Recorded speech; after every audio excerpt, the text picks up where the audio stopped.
really know what's going on over there other than everybody's dumb. The instant you step out of line, you say something that they don't like and they don't like you personally, they're going to use all those pre-existing laws and they're going to use it on you.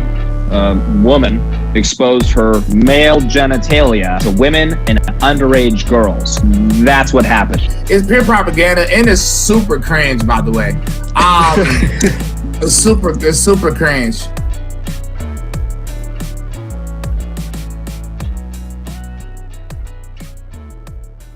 Are live. It's 2022. It might even be 2023. James Klug, who actually made it into the intro. I completely forgot about that. New graphics, Eric Butler. James, how are you? Thanks for joining us. Dude, the intro looks awesome, and thanks for having me. I'm excited to be back. No yeah, problem. Dude, it's Happy New Year, guys. We're starting off Year. strong, man. That looks great. Good job, Andrew.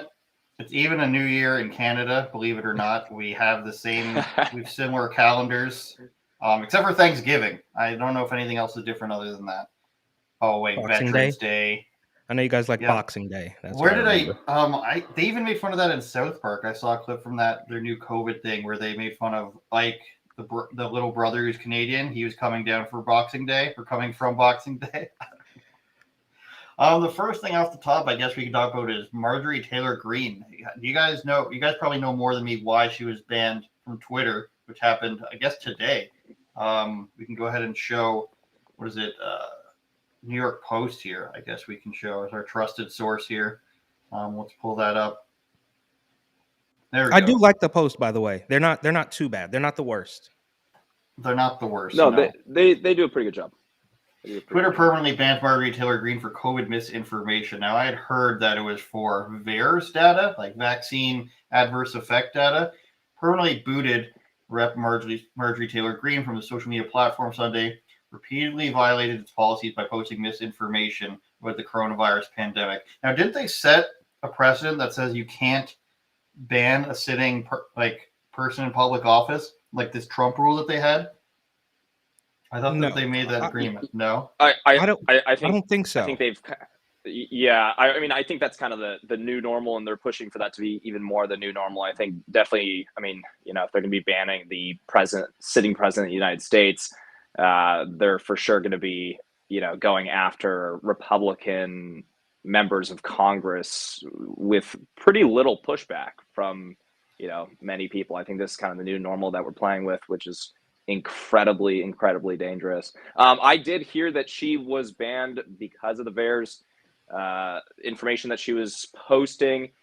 I don't believe that was today. Now, I've been kind of on, Christmas vacation. I'm not even technically back, but obviously love being on with you guys. So I'm actually, myself, I'm still playing a little bit of catch up, but that's the information that I received. I don't really think, I like to ask, and I think good on us for wanting to ask, oh, well, what did she post, right? And we should ask that question, of course, but the truth is, I don't think anymore that there needs to be a reason. If they don't like you, they're going to get rid of you. And we all know, they're going to be starting with maybe some more of the more far right individuals, not like bad far right, but just more far right individuals. They'll be starting with them, like they started with Alex Jones and deplatforming all these other people. Those are the people that they'll be going after first because they'll get very little pushback on it. They don't necessarily need that much of a reason. Oh, they were, she was allegedly posting misinformation. Well, according to who, right? Because is VAERS misinformation? Is pushing that just absolute misinformation? Or, is it according to them and the leftists at Twitter that don't like Greene, right? I mean, I was just fact-checked the other day for a story that was posted months ago. Obviously, those last on Instagram, those last for like 24 hours. I was fact-checked, and it gave me a strike on my account for literally an Instagram story. And it was a meme. They fact checked a meme, and it hit my account for that. So me saying, oh, okay, it was misinformation. I don't really trust their fact checkers. I don't trust these companies, and I think most Americans shouldn't. No, I don't think that the fact checking has gone over too well for them. Candace Owens came out with a video a few months ago about that and how some of the fact checkers are owned by Chinese influencers. Interests, I should say. And of course, there's this other main guy who used to work for Facebook, who then started his own publication with the sole purpose of fact checking. That's a problem I see with a lot of it. And Eric, we went down a whole I want to say a month ago, where we found this website that we've never heard of, had no followers on Twitter. I doubt anyone's ever heard of it. And it's where places like MSN and Yahoo pull articles from. And it was just this girl and this guy.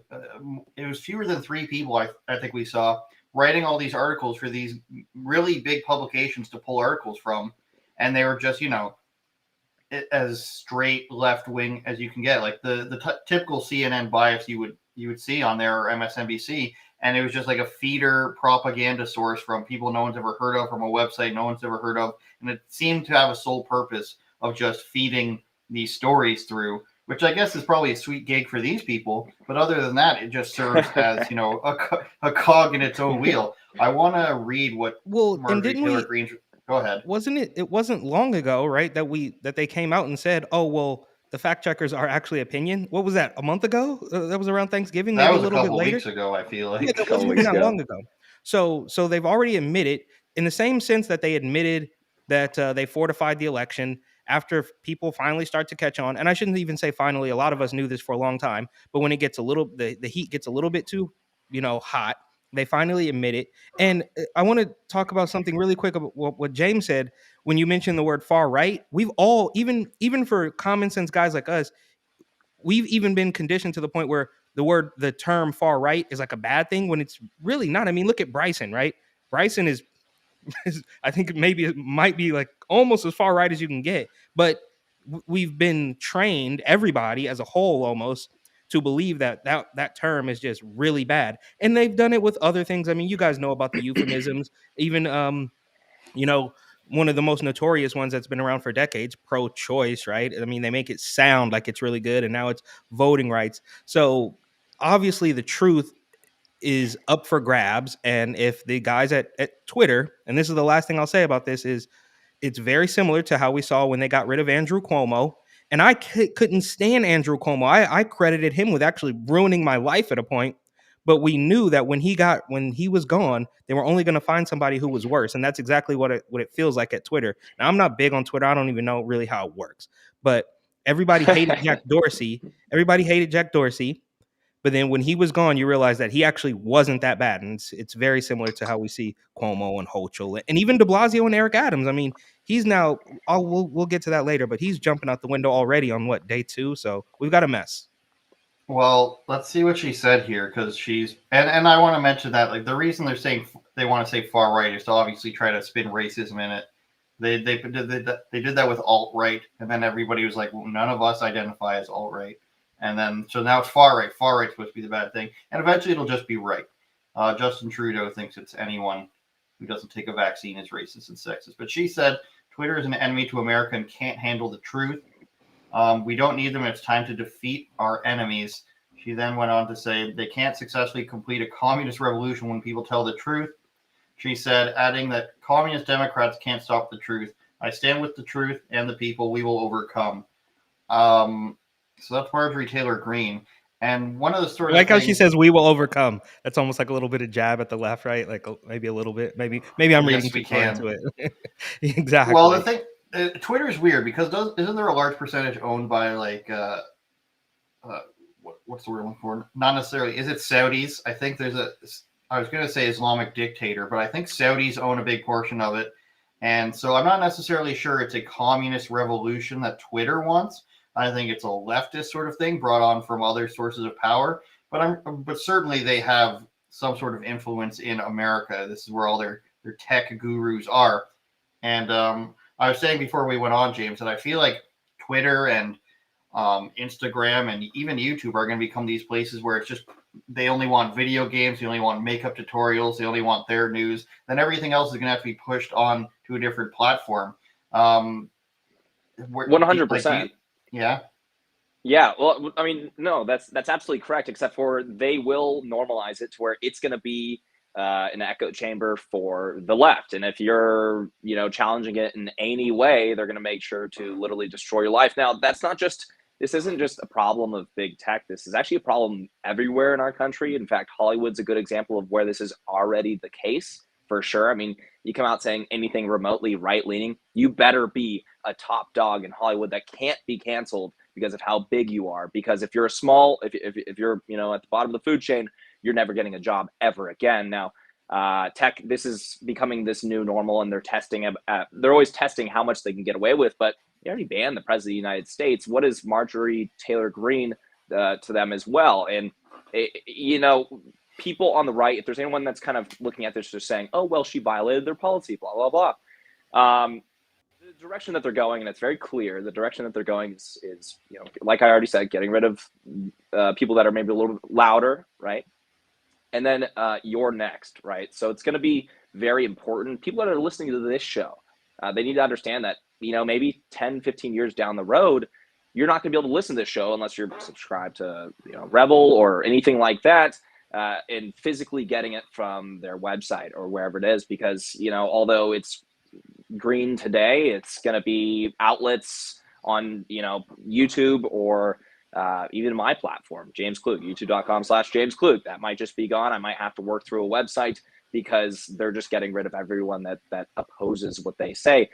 Eric brought up how they're kind of conditioning this far right to mean racist, and that was really interesting that he brought that up, because, you know, a lot of this is social engineering. You hear the word far right always associated with something just crazy negative, and they really do strategically use this wording to describe people that usually are racist or something like that. So then when you hear far right, you think of racism, and then, you know, you'll see in the same article, maybe they're talking about someone that, in our view, or maybe they're objectively far left, such as, like, let's say AOC or something, they won't describe her as far left, you know, Congresswoman, the AOC. They won't do that. They'll only do it for right-leaning individuals because they're trying to paint this picture. But that's just classic social engineering. Now, all that stuff is going to come down to what this future holds for, like, future content and stuff like that. So it's always super important to support, obviously, Andrew, your guys' show directly and everything like that, not just watching it through YouTube or wherever you guys have it, but directly supporting you, because they're gunning after you next.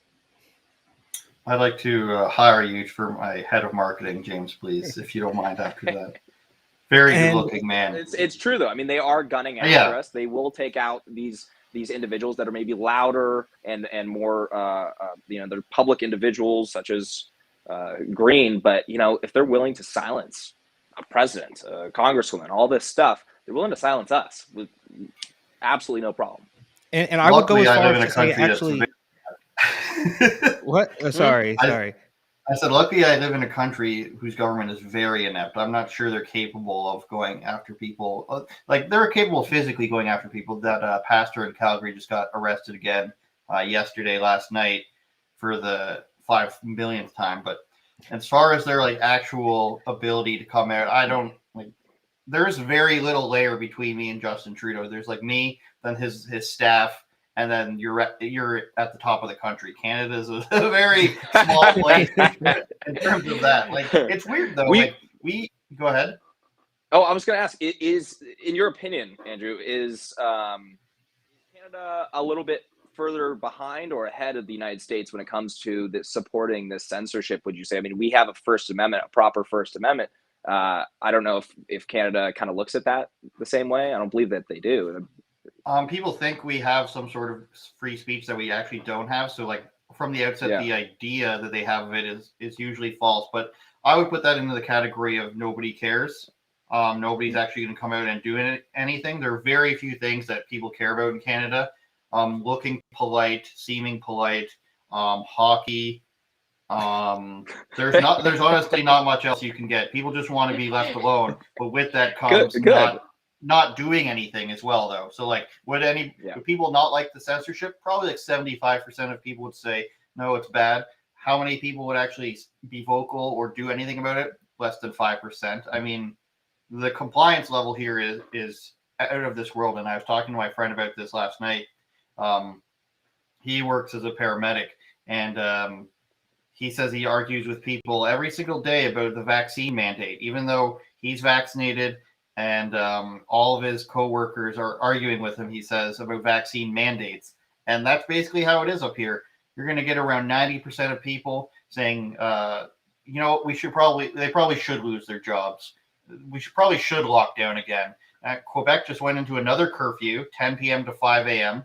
My dad lives in French land there, France too, we'll call it, and just nonsensical. We're back around to the same place we were a year ago. Omicron is coming at your door. It's knocking down your door, and for some reason in Quebec they need a curfew in the middle of the night. It doesn't make any sense. They're just going. I think a lot of the back people around don't. a circle.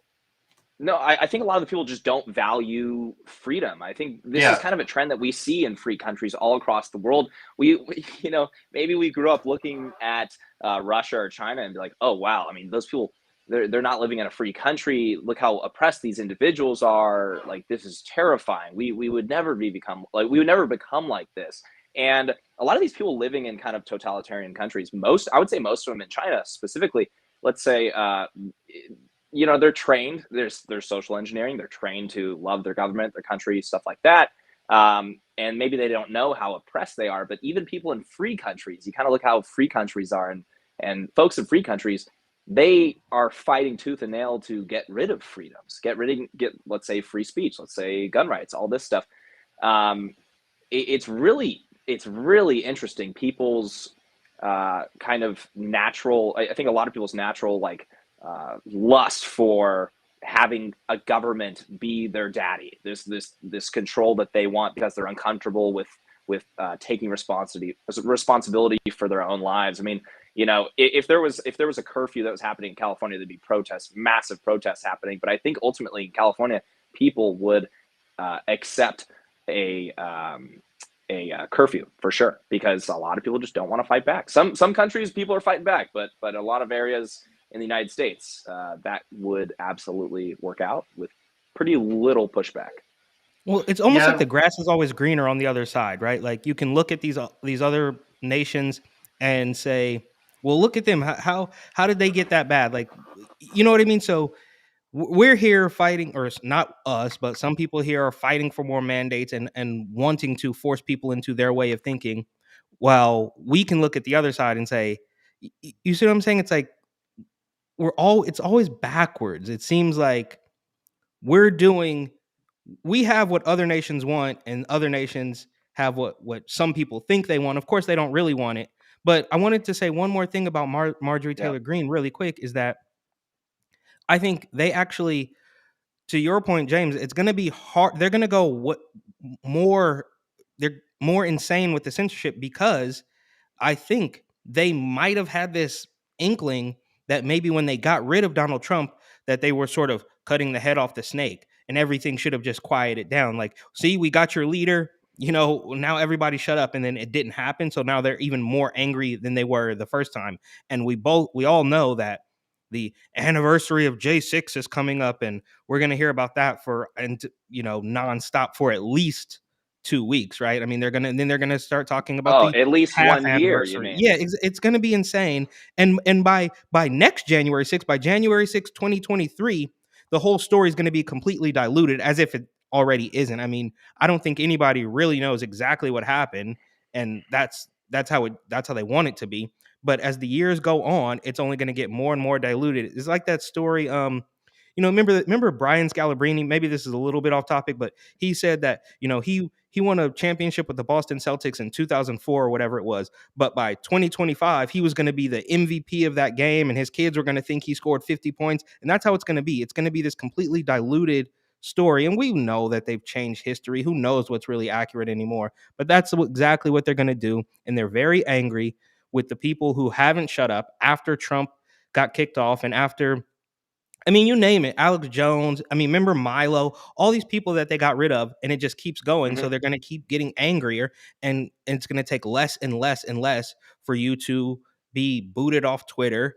You can just say that, well, I don't even want to say it, because then we'll get kicked off all the platforms, but you can't say the word Bruce, and you can't say the word HQC, and there's all these little things that they're just going to say that is misinformation, that is hate speech. You got to get rid of it, and it's going to get tinier and tinier until Andrew, like you said, it will only be knitting tutorials and cat videos, which I guess is kind of what they wanted right at the beginning. The cat videos and stuff were funny, and then I can pinpoint the moment we lost it. That was 2 Girls 1 Cup, but that's a different story. I'll move on. That's what I think. The marker of a societal downfall right there. Exactly. 2 girls, 1 cup. I think Yeah. it's very important to have something concrete like in a constitution to argue from a point of. In Canada, we don't have that. It's like we're trying to we have to convince our government why we deserve our freedoms. Because at this point, it's been 2 years of them saying just a little while longer, just hold out a little bit more. And we don't have something to say, no, this is what we're going off of, and this is what you need to adhere to. We don't have a concrete constitution. It says right at the top that it's subject to an emergency order, which is a terrible problem, especially when they do it on the provincial level, the state level, where they say we can pull you over and arrest you for anything during an emergency order. So they tried out this order, they all vote for it, and then you can't do anything. So for a year and a half, they've had this thing where they can pull you over for any reason. They can detain you for any reason, basically for the safety of COVID. Now, whether it's coming from a religious standpoint, I'm not religious, but you could argue that, Christian values are very much in line with a free society. Of course, all religions come with problems. And if you're going to have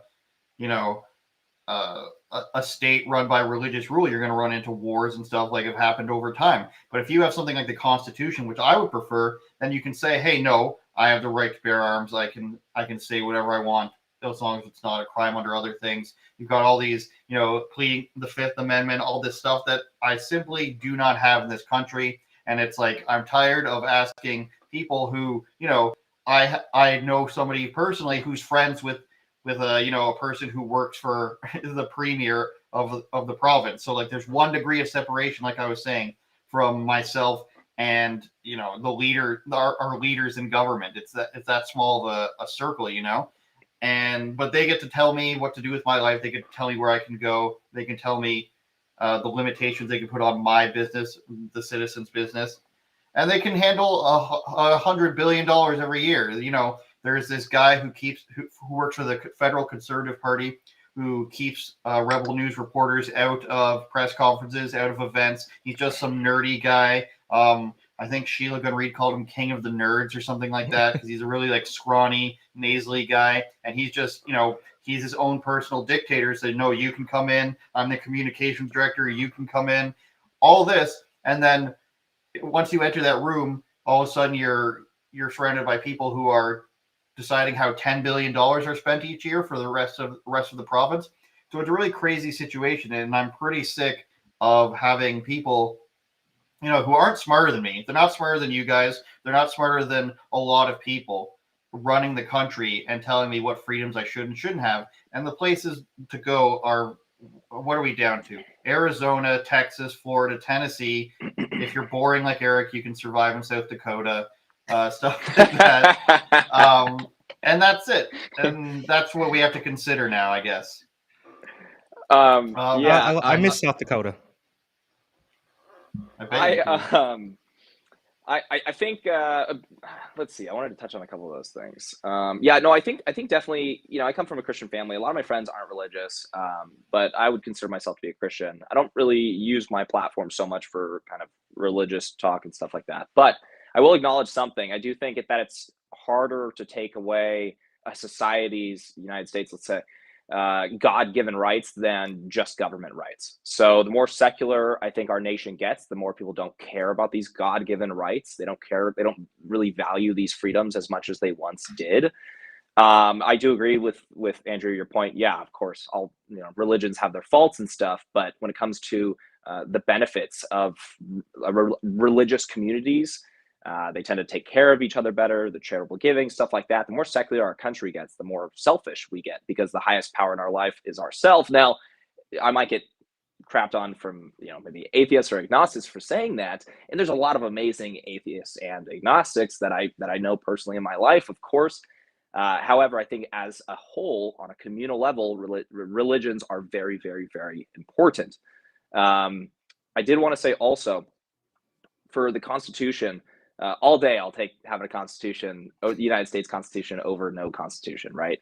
But I do think that these laws and these rights are only effective for as long as people value them. Let's talk about the First Amendment or Second Amendment right to bear arms.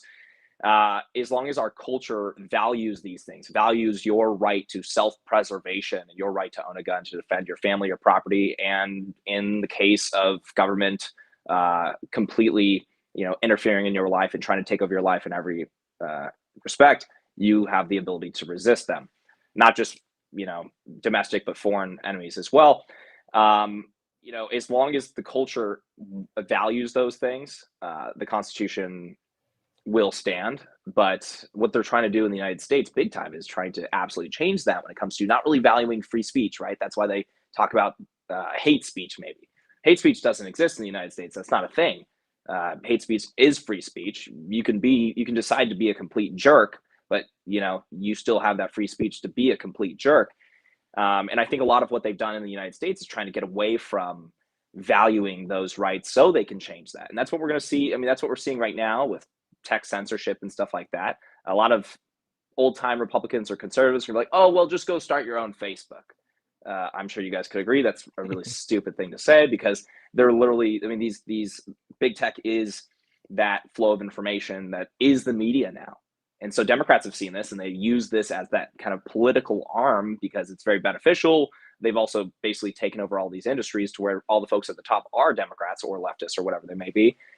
But anyways, yeah, no, it's I think when it comes down to it, ultimately, we probably need to do some sort of reform to Section 230, which was designed initially to protect social media companies from, let's say, being sued for like having porn on their website or something like that.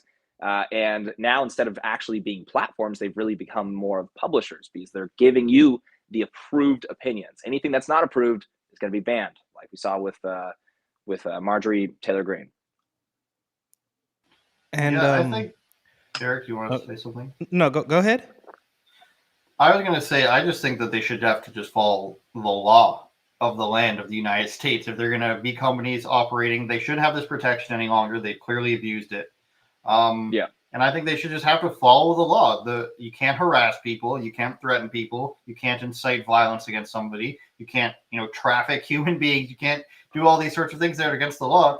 And I really get disappointed, because it seems like just as often as the World Economic Forum asks people to eat the bugs, usually Ted Cruz every 6 months says, let's abolish Section 230 or change it. And he doesn't really accomplish that either. As much as I like Ted Cruz for other things, he has promised that many times, or tried to push it through many times, and has not been successful. Trump didn't do it. So many people haven't done it. I think Texas was the closest to do it. Did they not do something? And then they still banned Gab, or they labeled Gab as something, and people didn't like that. Didn't Florida try to do something also? I think DeSantis tried to pull something off as well. I don't really know if it went through, or if it was accomplished. But really briefly about that, I mean, they say, oh yeah, go make your own, but we all know that not only is it just a crazy undertaking, but outside of that, as soon as, you can go make your own, they're not going to let it on the App Store. We saw what happened with Parler, right? They're going to say, oh well, the App Store will not support this. So they're still gonna attack you from numerous different angles when you do try to start your own. And really briefly, to take it back a little bit, as far as the, I guess, religious aspect, I didn't realize this until I got much older, but you realize, I know now that as a kid growing up in San Francisco, in the the Bay Area, they really were, from a very young age, trying to eliminate any religious aspect. I mean, I can remember like people getting laughed out of the room for saying they believed in God and stuff. So they've been trying to get rid of this that religious aspect for a long time, because I mean, long story short, if you don't believe in God, then you will believe that, in my case, Nancy Pelosi or Gavin Newsom or whatever was basically your God, and there's nobody else you can look to. And it's only, and I will credit Trump with, kind of kicking down the sandcastles and exposing a lot of the fraud. Now, I kind of got, I guess, a little red pill from the individual mandate, but I'm getting off topic here. The point is, it seems like for decades now, they've been trying to eliminate religion, and I guess it's kind of paying off. Now the new religion is, of course, Rona and Fauci and shots and pills and all that stuff. The government industry. Yeah, exactly. So that's it. It was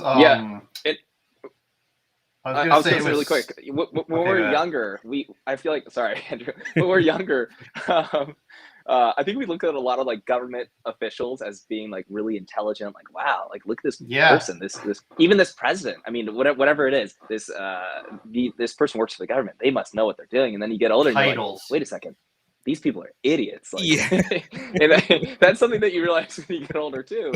Is these people might know how to do things less than me, or they definitely do. Like, I'm a dyslexic guy that didn't go to college, but I look at some of these people that are the most highly educated individuals in the land, that are, the most powerful individuals in government. I'm looking at them like, you're an idiot. You've never been in the private sector at all. You've just been doing this your whole life, and you know how to tell people what to do. Like, these people get drunk with power, and truth is, a lot of them are like pretty moronic when it comes to knowing how things actually work, or just even common sense. I mean, I think when you get drunk with power, you kind of just you I don't know what you just go after what gives you more power and not what makes sense for the people, I guess. Absolutely. Anyways, that's all I want to say. Well, I think before you get outside of like the real leftist Hollywood pop culture centric bubble, the person on CNN that's called an expert in this, and you're just like, oh, why would I question that? The person's an expert in their field. Same thing with coronavirus.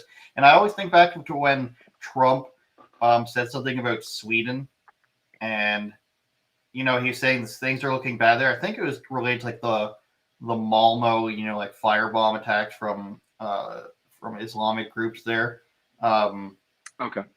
And then Sweden's official statement was, we have no idea what he's talking about. And John Oliver put this on. He's like, Trump says this, and then Sweden says, we have no idea what he's talking about, as if like there's no bias in the Swedish politician's opinion or anything like that. It's just like you accept whatever they present to you as being an official opinion on something, and there's no debate on it because you can't. These people are smarter than me. And I said to my friend when I was arguing with him last night, and it's like, do you really think these people are smarter than you? And these are like these people instituting these lockdowns. Like, I know you don't, but yet you're willing to like argue.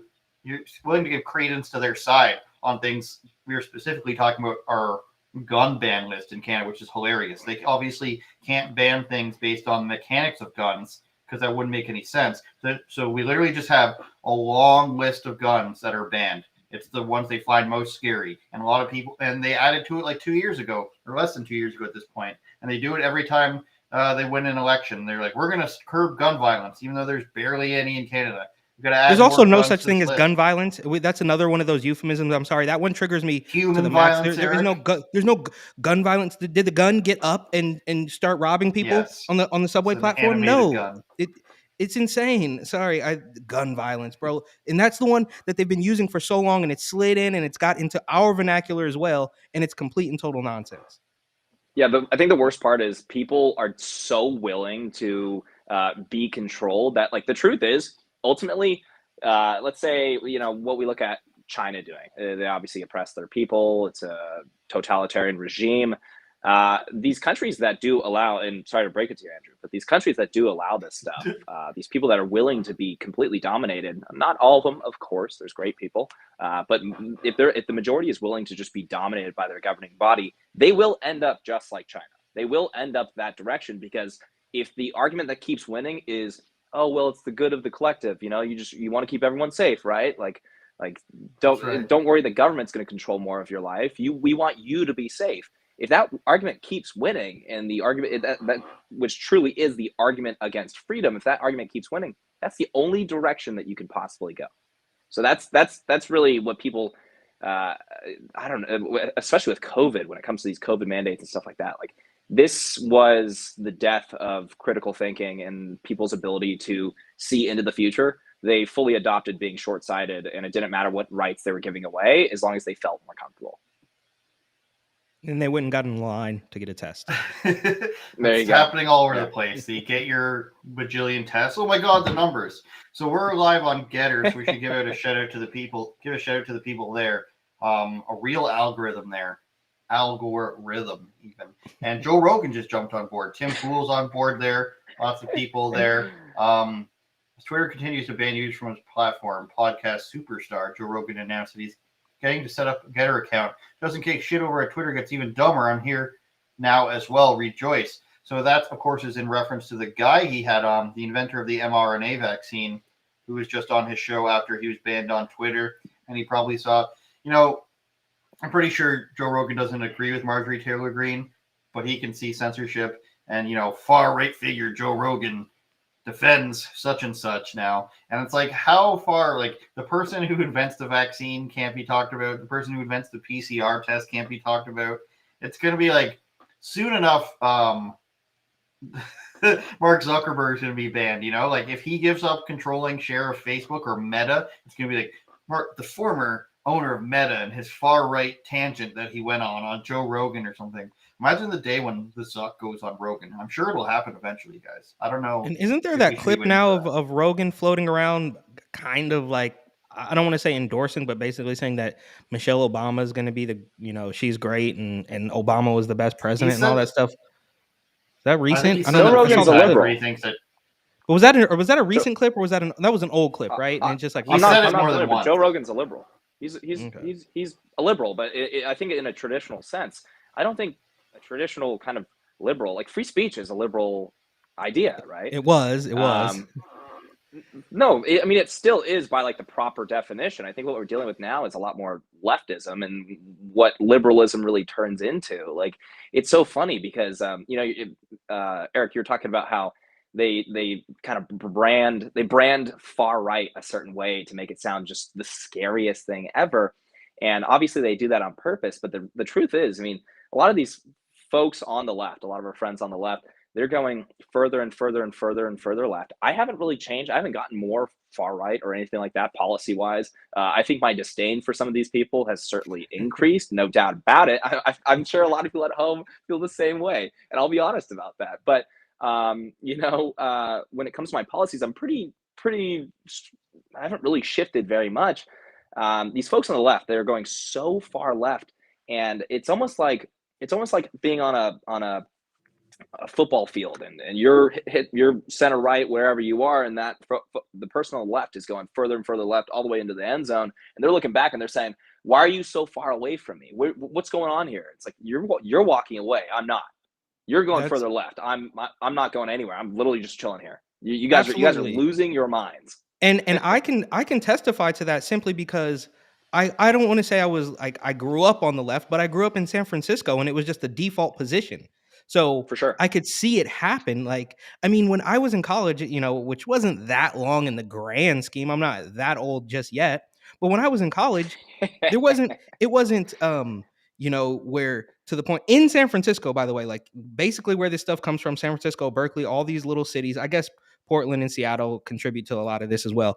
But when I was in college, there wasn't a bunch of people who were demanding that you call them a woman. There was some gay guys and drag queens and stuff, but at the end of the day, it was still all based in reality. And somehow in the last decade, it's just been all completely lost. And they're the ones going further and further left. I mean, I think I will admit that I've moved further right, but that's just a product of me getting old and having to spend my own money and pay taxes. That's just the sort of thing that happens. But For sure. you could watch Naturally. it. Yeah, exactly. But you can watch it from somebody in the Bay Area, and you're from California. Southern California might be a little bit less left wing if possible, but you can see the derangement happening. I mean, you've even got now the San Francisco district attorney fighting with the mayor because she wants to stop the crime. And he's like, no, let's not do that. It just doesn't make any sense. And they keep going further and further left in this sort of AOC realm where the only solution is to keep going left until it just falls off the cliff, which is basically what's happened. Yeah, I think that's the only direction that it really goes. And dude, this is so funny. I'm remembering a conversation that I had a long time ago. I think it was maybe like 9th grade in high school. My friend was liberal, and he was kind of figuring out that I wasn't. I wasn't, I was just trying to figure stuff out, but I definitely knew I wasn't liberal. And I told him, I was like, the only direction that your beliefs are going right now is towards socialism. And I think high school's definitely gotten a lot more political nowadays, for sure, no doubt about it. I graduated in like 2012, but I had this conversation. He got so mad at me. He's like, absolutely not. Socialism's evil. All this stuff. It's not going that direction. And I was kind of looking at him like, well, yeah, of course it's going that direction. What are you talking about? Like, it's obvious once you see it. Like, politicians, they're not going to ask for less. They're going to ask for more and more and more. more and more power. So it was pretty obvious to me at the time, and I was just a kid. And looking at it now, I know that guy is definitely full socialist, which is like hilarious.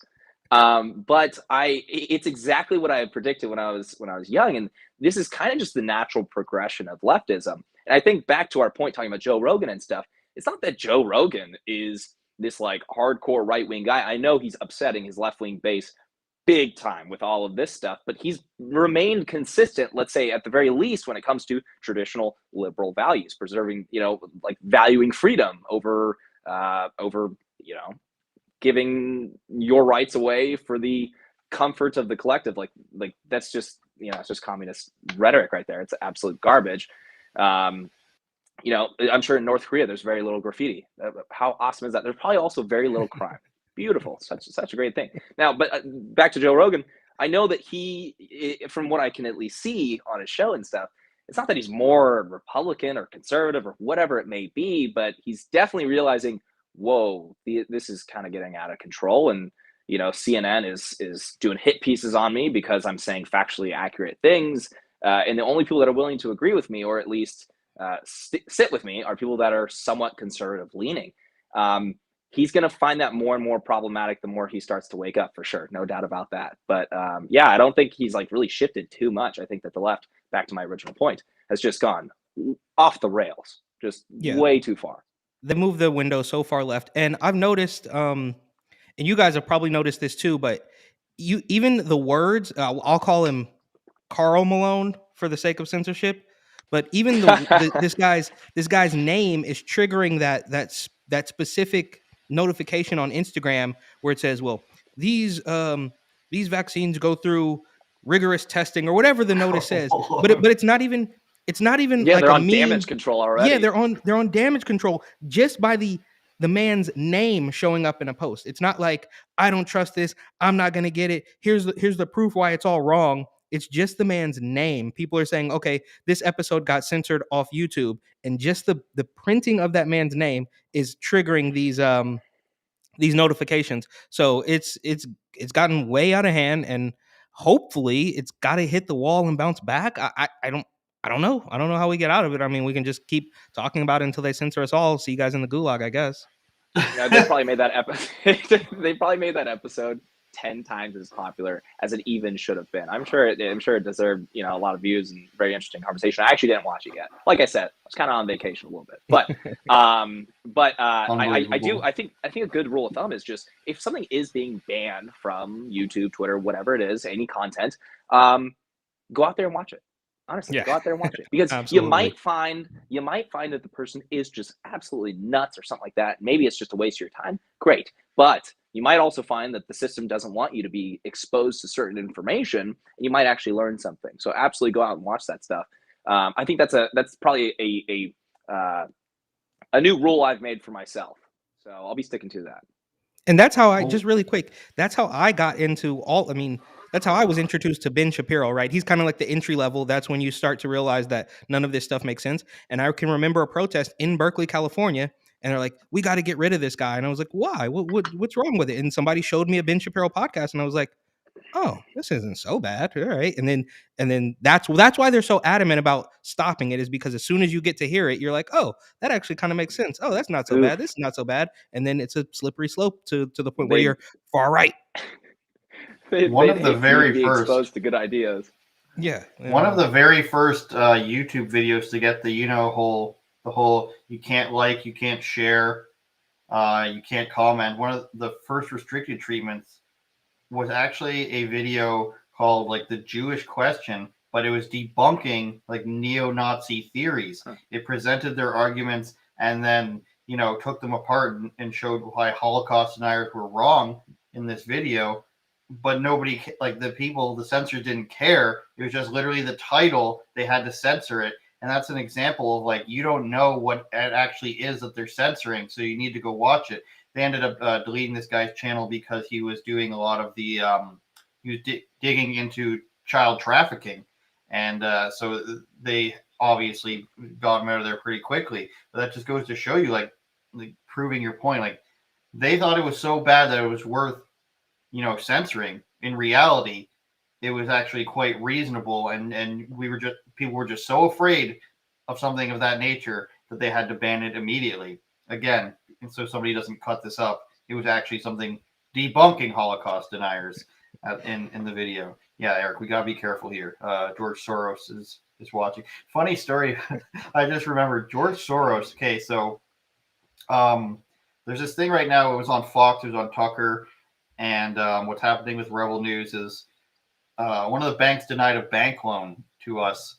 I don't know how much I'm supposed to say, but denied a bank loan to us for a mortgage, and based up for political reasons. Yep. And I'm going through one of the comments, and they're like, "Can you really trust Rebel News?" And their link to debunk us was a premium paywall show that was talking about George Soros. And somebody was like, "How does that have to do with any of this story? Like, what does that disprove?" And the guy's like, "Just shows that they're crazy." And the next story he links to prove that we're crazy is a Media Matters link. So on one hand, us attacking us. So on one hand, us doing a show about George Soros attacking people is a lie, but also a link from George Soros's website attacking us is somehow also evidence. And like, this is the sort of stuff that people get into without actually reading it, and you just got to actually read the stuff before you make a huge judgment call on this. It's so funny. You don't even need to be like right leaning to kind of hear that story and just be like, okay, that's objectively a bad argument. Like what are you doing? You know, it's so funny because it's like, you know, whenever I look at this stuff, I like to think, if I were to be just totally neutral and looking at this, are they creating a good argument or a bad argument? And they could be creating a good argument against you. That can happen. Left wingers can do that stuff. However, something like that is just anyone being honest with themselves, or anybody is going to look at that and say, okay, that's a load of crap, right? And that's why when it comes to these fact checkers and stuff like that, let's say social media and whatnot, you know, these are like left, like pretty far leaning, left leaning groups that are fact checking, and primarily, if I had to guess, being used against right wingers, or at least from what we can see, as you know, right wingers are under attack on social media, which is pretty obvious. But it kind of just brings me back to my other point. You know, the word fact checker, it was fact checked. That has so much weight behind it.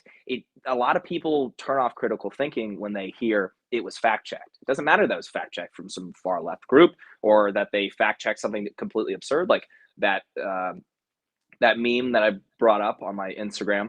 That was an Instagram story, and I got a strike on it recently, but it was posted a few months ago, and it was it was a Daily Wire meme, and they fact checked it and struck me for it. You know, these people, they're definitely not dedicated to the truth. They're dedicated to suppressing their political opponents, for sure.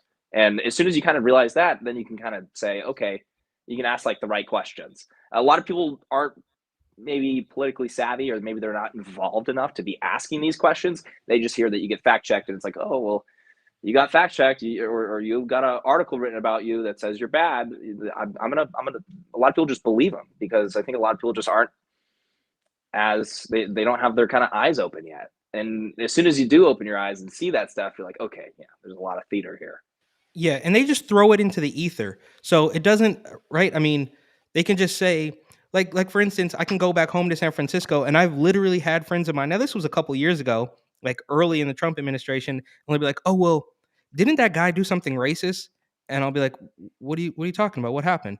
Like, well, I don't know. I just heard something in the news, and it's like they just throw it out there, so it's in the ether now, and it feels like that. And they don't really know what's going on, but it's kind of like a brainwashing thing, like the jingles that you hear on commercials. So you don't even know what you're repeating, but you know you heard it somewhere, and it might be true, it might not be true, but it's already smeared somebody somewhere, and that's an awful part of this. 100%. As long landscape. as they keep repeating a lie, it becomes a truth, right? So they keep Exactly. repeating the same lie over and over again. Doesn't matter what it is, but then eventually these people, because a lot of people don't know that CNN or MSNBC or these left-wing outlets, New York Times, let's say, for example, right? A lot of people don't know that these are left-wing groups that are giving you the news, and they keep repeating the same leftist talking point to where your average individual, let's say at home, just kind of hears it and says, okay, that's I'll accept that as truth, because everyone's saying it. Little do they know, everyone that's saying it is left-wing. I was in DC doing a video with David Leatherwood. He Brokeback Patriot on Instagram. And we were doing a video, and she was saying, "Oh, well, what news do you guys watch? Like, are you guys reading Breitbart or what is it?" And to answer that question, I read everything. But she said, "I read unbiased news, like the New York Times." And I was, I was snickering because that's like really funny actually. But it's also horrifying because of how dishonest the left tends to be when it comes to report. Like when it comes to the news, they put on camouflage like they're objective news and they're dedicated to the facts. But the truth is, they are left-wing news. Now that's totally fine if you're going to be open about that, right? Rebel, I'm sure, is pretty open about being conservative news, correct? For the most part, I would imagine most shows and stuff, let's say Daily Wire or something, or Newsmax, that's conservative, more conservative news for sure. Left-wing news tends to pretend that they're super objective, and so it fools that individual at home, like I said, that maybe doesn't have their eyes completely open watching what's going on. And I'm not really mad at people for that either. I mean, most people don't sit around thinking about politics all day long. I do. I know you guys do too, but most people don't do that. So they kind of just accept that what they're being sold on face value, right? But yeah, I mean, I wanted to give that story just because they are very good at pretending that they're objective news, for sure. Absolutely. I was arguing with my friend's girlfriend. I argue with a lot of people, it turns out. I'm just realizing she's watching this YouTuber channel where he basically goes, like this one was he's at a fish concert parking lot. And look how crazy and kooky all these people are. It's very like early YouTube political, where you just like go to this thing, find 5 stupid people and be like, this represents everybody. And she's like, he says he's unbiased and he goes on other shows and says that he believes in real journalism and, you know, actually paying attention. And it's like, but that's not what he's doing. The fish concert's not the only thing this guy goes to. He's gone to Trump rallies. He's gone to all sorts of stuff. He gets his 10 people. Do we name names or do we not know the names? We can name names. I can find it. It's like News 5 or whatever it's called. I don't know. I'll be able to find it in a second and then I'll bring it up. I'm just curious. News 5, I want to say, something like that. But he's a YouTuber. It's a guy who like he purposely dresses like silly, sort of, and like he's from like the 90s, and he just interviews people. And it's obvious that the idea here is get 10 people to look silly, and then you can say how silly all these people are, and you get views.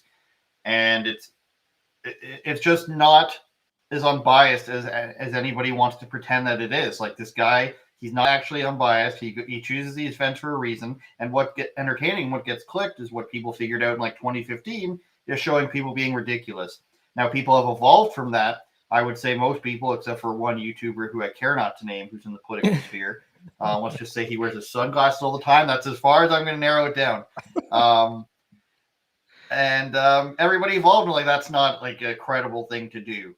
Okay, and this guy still does it for fun. Whatever he goes to the fish concert. I'll keep bringing up that's the last one I saw, but it's not unbiased. It's like it's just a way to make money, and that's why they don't exist in the news space. Like there's no such thing as this unbiased source. And one of my smartest friends thinks the same way with some of these legacy newspapers up here. And it's like he thinks he's a centrist. He thinks that he's a rational person who thinks about both sides. And I'm just like, there's no actual middle that you agree with. You just want to be able to, like, it all comes down to wanting to be able to get along with people. And you want to get along with people. You don't want to argue with them too much. You don't want to disagree to one side and piss people off. And I get that. But don't tell me that that's like your actual viewpoint is, I'm a rational centrist and I would govern the country and everybody would agree with me on both sides. Go ahead. And I know I keep interrupting you, but I get excited about some of these things you're talking about.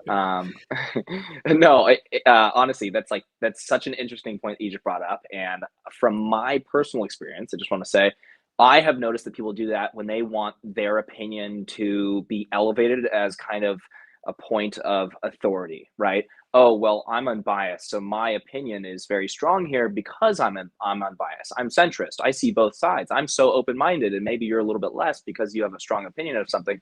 Honestly, it's just a trick. From what I've seen, and I've had, you guys know, I talked to, by the way, and Andrew's talking crap on street content. That's like all I do. But I'm not talking crap on street content. I'm talking crap on one particular person who never evolved from all of us doing. I did the streeters too. I don't know how far back in my history you've gone to. I love your content too. I think we should see more streeters from both of don't- you guys, by the way.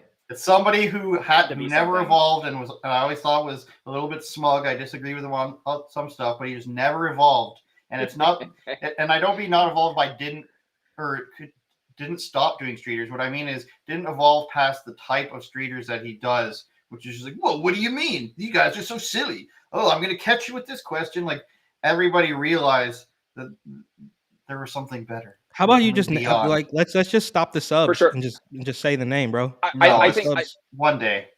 All right. I think 100%.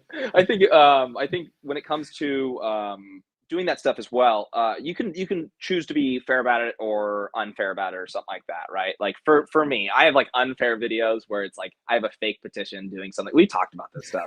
I have a fake petition, get people to sign it. It's just conservative content for laughs or to show like, holy crap, James actually got people to sign that. But it doesn't really mean that much, right? And then there's other content where it can be heavy on information and stuff like that. And, I think as long as you're being truthful of what your stance is, that's great. People know that you are a conservative, you're on the right, stuff like that.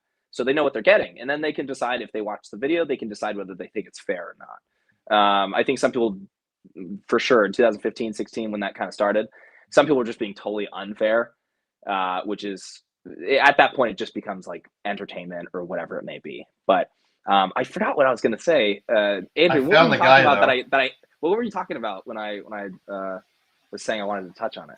I was talking about people not being actually unbiased, but I found the guy. I think this is the old channel he used to be on, but now he's got his own channel. I know this obviously guy. He went to Proud Boys rallies, and like it's look how dumb everybody is. You don't have to like them. Motorcycle rally, Bigfoot hunting, like the idea, like he doesn't go to a Bigfoot thing to be like actually explore their ideas, which is fine. I don't believe in Bigfoot, but the point is, and the point I was making to somebody, like his bit is to go there and show you how stupid they are, and therefore you watch it and get 3.7 million views. Yeah, he does really well. It's safe for YouTube, and I'm going to make money on it because it's not espousing any opposing views. Now, he's got some new channel now. It's like Action News 5 or something. I don't know. Okay. I think that's funny that you brought that up. So he's definitely left leaning. I've actually seen him in person. Of course, exactly. Yeah, he's definitely left leaning. And like you said, he definitely pretends to be a little bit more maybe objective. But I think most people probably know he's left. Maybe they don't. Geez, I don't know. But from what I could tell, it's he's for sure a left leaning guy. I've talked to him in person. He's a pretty nice guy. But I think the right's it's so funny. The right is so much more accepting of like people at these events to where I saw him with Proud Boys and stuff like that. And everyone was just kind of, he even had some fans in the group because they thought some of his videos were really funny. Truth is, he was there to make them look as bad as possible in his video. But that's definitely a big difference between right and left there, right? I mean, like, I can't go to an event in Los Angeles without being called out anymore and probably potentially like chased down the block or something. I mean, people are pretty ruthless. They've also gotten more aggressive. So like that whole 2017 street interview at like events, let's say, I don't know, Women's March, something like that. You get called out and people, they're a lot more aggressive with how they handle you now. Definitely at a right-leaning event though, like he's way more welcome than I would ever be welcome at a left-leaning rally nowadays. It's all backwards. Actually. It's all backwards, right? Like it's all. I mean, you remember that super viral video from a couple years back, probably around the time you guys were talking about with Millennial Millie, and there was that Trump, the anti-Trump guy who thought everybody was a racist, and then she like it was really funny. I think that like couple seconds went viral where you can see in his eyes that he's like, oh, like yeah. So it's crazy. Who's Millennial Millie again? Which one is that? Millie Weaver used to be on InfoWars. And then she had like some drama with Alex Jones. I don't even know anything about that. But there's that clip where she takes the black guy to the Trump rally. It was a Trump rally. And she Side. goes into the Trump Yeah. line, and they're like, "Yeah, come on, brother, like have a beer or whatever." You know, it was, I guess I can admit maybe it was a little bit rednecky, and that's why they were scared of him or something. But then she takes him to the other side of the I street. believe it. Honestly, I believe that. I really do. And you see in his eyes, you can pinpoint the moment where he's like, "Oh, like I've been tricked. Like I have been tricked." So it happens. Yeah. I remember out this video Infowars. for sure. I mean, maybe there could have been some editing there, but just from, I guess I'll speak on my personal experience here. From being at so many events and stuff like that, like that's usually how that would go, right? I mean, they're going to be, hey, that's awesome. Come on over here, check it out. Like, we want more people. We know that we're the class that's just being dominated by every establishment in the United States. So we want more people. I think the left has definitely gone a different direction with that for sure. There we go. 2019. Oh, I thought it was older than that, but whatever. Yeah, that's a classic. We don't have to play it. I think we'll all remember it. You know. How many views does that video have?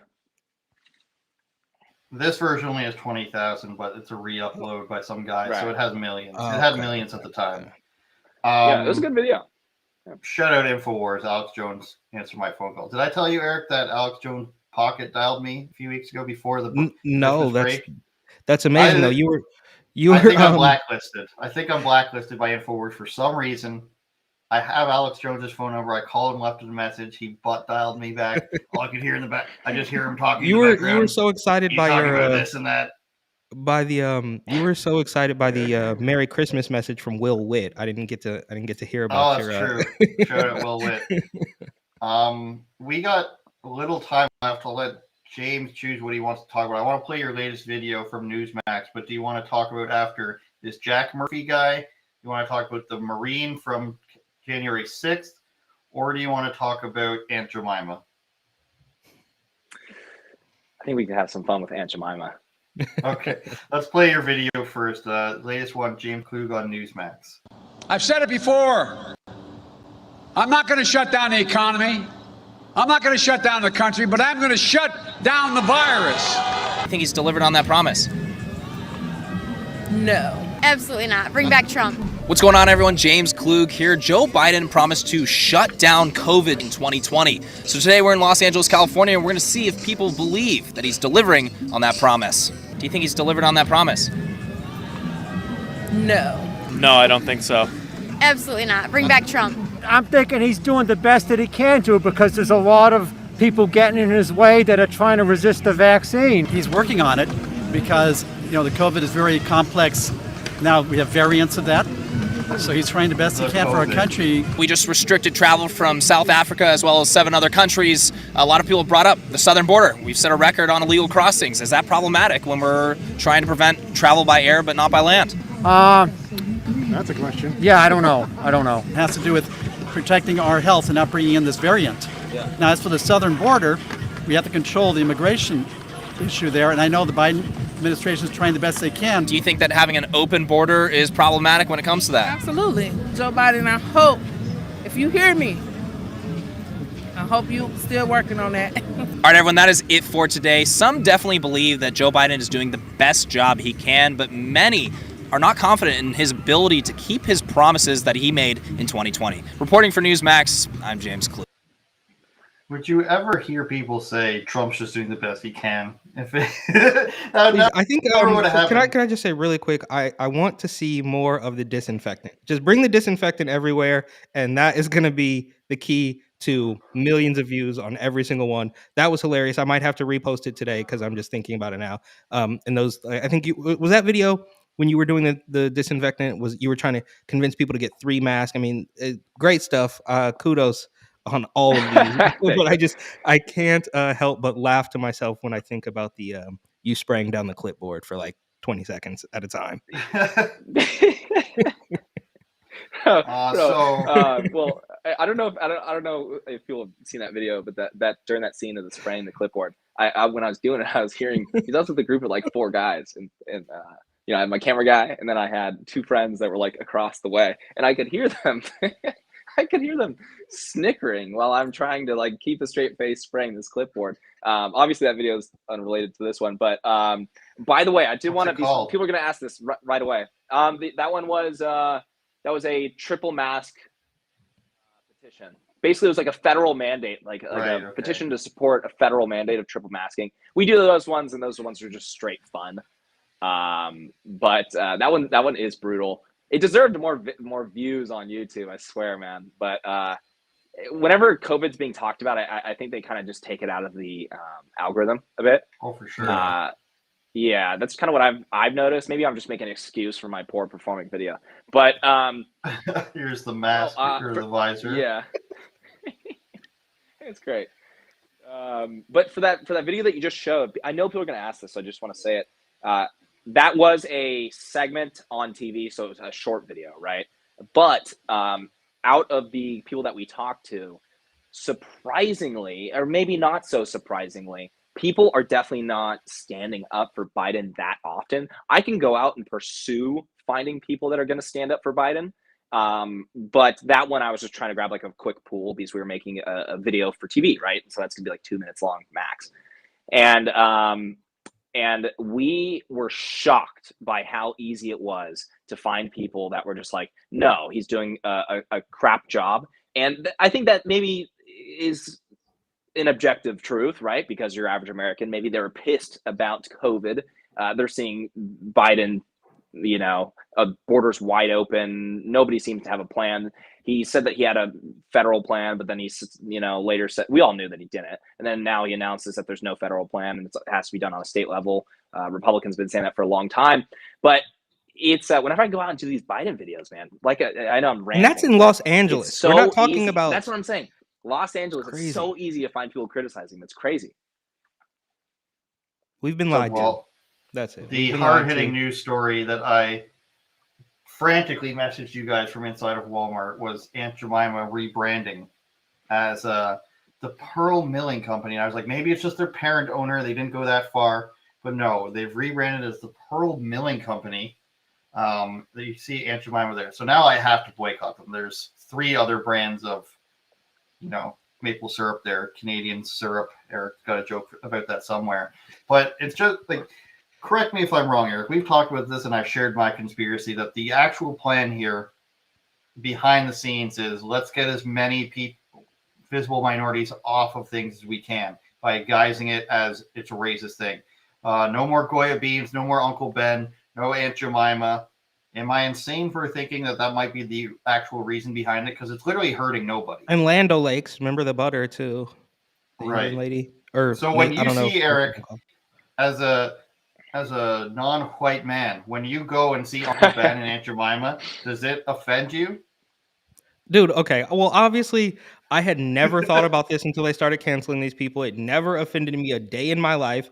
I'm sure when I was growing up, my parents probably had Aunt Jemima and Uncle Ben's. I don't know for sure. I mean, I never paid attention to it. It wasn't until it became until it got canceled that I just out of petty spitefulness decided that I like these things now. Same with the Goya. I didn't really seek out Goya beans until people started freaking out about it. And then I see it in the Brooklyn bodegas and I'm like, I'm going to buy 10 cans of Goya just to spite these people. So this is another event, I guess, maybe kind of like the Streisand effect where they're like, because of course they're going to claim that they're saving you. Like, we're going to save these poor downtrodden people, but you're really just, infantilizing, I guess, these cultural minorities. I mean, these are mascots, and they do it. We see the same in sports, whatever.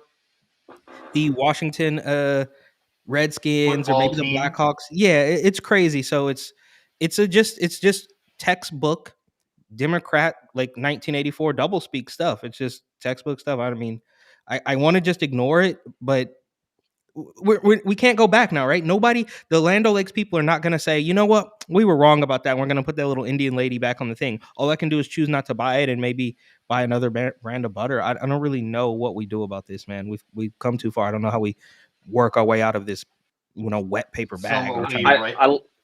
I love the whole anti-racism movement. Oh, black lady on syrup, get her off of there. Racism is so over. Exactly. Over. Get her off there, though. It's like, what on earth is this? I think because we talk about like you mentioned, the Redskins, Aunt Jemima, these little things that you're like, what the hell is going on here? These aren't a big deal. Why is society pissed off about this?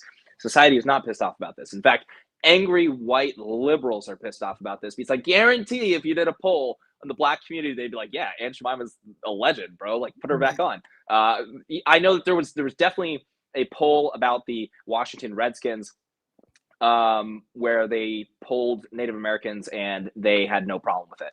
So this is a white liberal thing. And I think when society is generally pretty good, we're living in a pretty good time in history. I know there's a lot of problems that we have to combat, such as censorship and stuff like that, or just, radical leftists taking black women off of syrup. But I think they tend to, go after random things. They kind of create issues during good times. And, because there's we're not dealing with a civil rights movement or anything like that. I mean, we're really not dealing with anything that's like super, super, super major when it comes to those. And I know we're dealing with serious stuff and obviously, but like, we're not dealing with like slavery anymore or anything like that. Any discrimination when it comes to that stuff, aside from maybe discrimination of folks on the right. I think they and the unvaxxed create these issues because they want to feel as though they're like white knighting something. Oh, and the unvaxxed, great point. Yeah. But they want to feel as though they're kind of like white knighting something. They want like some movement to fight against. That's why they push like issues like the lie of the pay gap for women, stuff like that. I memean, they like want to create more issues. I think that ultimately actually gives them power when it comes to creating these issues. But as for Aunt Jemima, I think that it's just a bunch of pissed off white liberals that think if they take this black lady off this syrup, racism is so over. So yeah, it's we saved sort your of life. Weird little power trip where it's like same as like swearing at somebody on a video game, and then just logging out before they can say anything back. And can I just say, and this will probably get me canceled. I don't want to get the whole show canceled, but I will say that my time spent in South Dakota, you do kind of understand. I had never really thought about where the term redskin had come from, but you spend a year in South Dakota and you start to see, like this does come from a little nugget of truth. I'm just going to leave it there. In Canada, the Edmonton Eskimos, they did a poll to like it's the dumbest version of it. They did a poll: is this offensive to Eskimos, to what we call them, Inuits up here? And they 75% no, or over 70% said no. On top of that, when the team was created, it was created in partnership with the tribe closest to them. Every single year, the team goes and does charitable events on the tribe land. They have a close connection to the tribe that helped name the team. And still, in spite of all this, in spite of the poll, in spite of their close relationship with the tribe, they still changed the name to the Edmonton Elks. Nobody cares. It's Canadian football. It's the worst league in sport, in my opinion. All right, we've gone long here. Thanks, James Klug, for joining us. He's James Klug on everything, including YouTube. You can see him here, and all of his latest videos are also on Newsmax as well. Eric is on TatumReport.com and Report and Opine, his latest article about the Biden administration making $137 deal. Eric's fat. Oh, that is a typo. That's not billion? me. That's a million. Good catch. What a major deal right there. Major deal. Good catch, Andrew. $137. Well, we'll just go ahead and scroll down then. 137 million with Millipore Sigma, division of Germans, Merck, something and other. Increased manufacturing capacity of limited component of rapid tests. Yeah, this giant. This is why I think Tim Pool said he linked this article and said it'll never go. COVID's never going to go away because now they're making a giant deal with somebody to make tests. Eric, I have a different issue. It's the fact that there's a person named River Nile. I want you to tell this person personally that I don't want their fake name on my news. Okay, the person's name is not River Nile, Eric. There's no way it's River Nile. I'll never accept that this is this real person's name. I'm not accepting that either. No, thank you. It's definitely not, and we'll save that for another episode. And we got to fix that typo. I'm gonna have to go back and fix that typo because it's definitely a million. And I want to watch. Did you say Tim Pool made a video about that? That sounds very interesting. No, he might have. He just tweeted that COVID will never end because of that. Yeah, you go digging through your own stuff. Hold up the book, Eric, before we go. Hold up the book. There it is. There it be. Thank you, James Klug. Thank you, Getter, for hosting us. Joe Rogan's on there. Everybody get a Getter account, or Eric's coming to find you. Turn it up, Jordan.